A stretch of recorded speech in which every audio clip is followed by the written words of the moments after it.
Alright, we're going to start off with example number 1.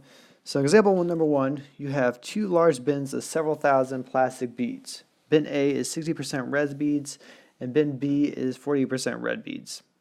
Suppose you take a random sample of 80 beads from each bin and calculate the proportion of red beads in each of those bins. And part A is asking us to describe the sampling distribution that would result from that.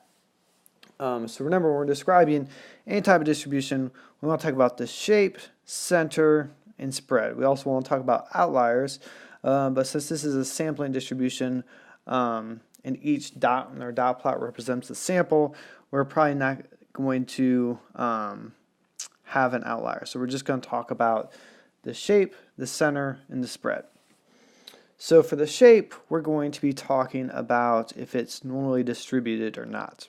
So the way that we determine if a proportion is normally distributed is we use the same formula over here that we've used for this entire semester so far when dealing with a proportion. So we take our proportion times our sample size, and that needs to be greater than or equal to 10. And then we also do 1 minus our proportion times our sample size. That needs to be greater than or equal to 10 as well.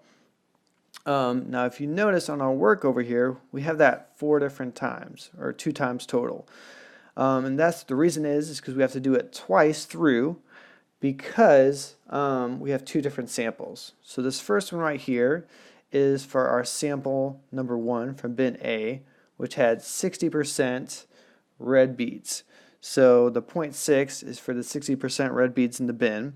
We multiply that times the 80 beads in our sample.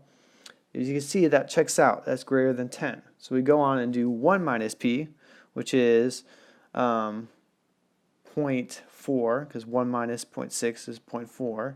Multiply that times 80. That also is larger than 10, so that checks out. Now over here, this is from our second sample. So our proportion from bin B, our second sample, was 0.48. So we multiply that by 80. And then we also do 1 minus 0.48, which is 0.52. Multiply that by 80. And both of those check out to be greater than 10. So we know that this is normally distributed because all those conditions are check out. So then the second thing we want to talk about is our center. So we're going to use mean to describe our center of the sampling distribution. So if we do that, we're going to have P1 minus P2. Just like we learned our formulas above there, we're going to take our proportion from sample 1 minus our proportion from sample number 2. If I zoom out and if you look down here, this is really important that you label what P1 and P2 represent. So that way when you go back and you're analyzing your data, it's really easy to remember that P1 corresponds to the proportion of red beads in bin A, and P2 corresponds to the proportion of red beads in bin B.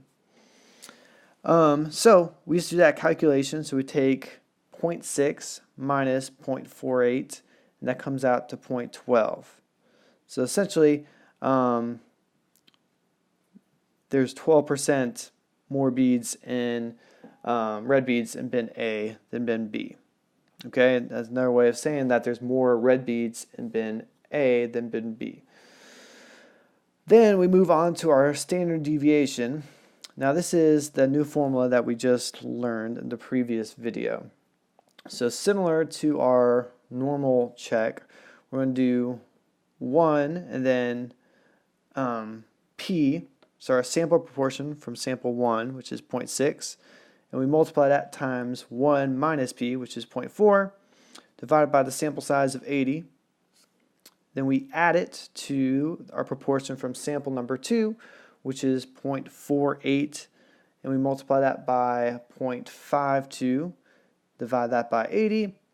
We take the square root of all that together, and that's going to give us our final standard deviation, which is 0.0782. Now, as you notice right here, it says we need to check our 10% condition. Remember, our 10% condition allows us to use our standard deviation formula or not. So let's go back and read our problem. So we know that each bin has several thousand plastic beads, and our sample size is 80. So we know that's definitely going to be less than 10% because 80 times 10 is 800. And if there's several thousand beads, we know that 80% is definitely less than 10% of the population. So the 10% condition checks out.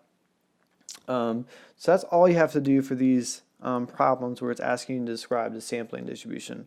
You want to check to see if it's normal, calculate what the mean difference is between the proportions, and then calculate your standard deviation using the new formula that we learned today.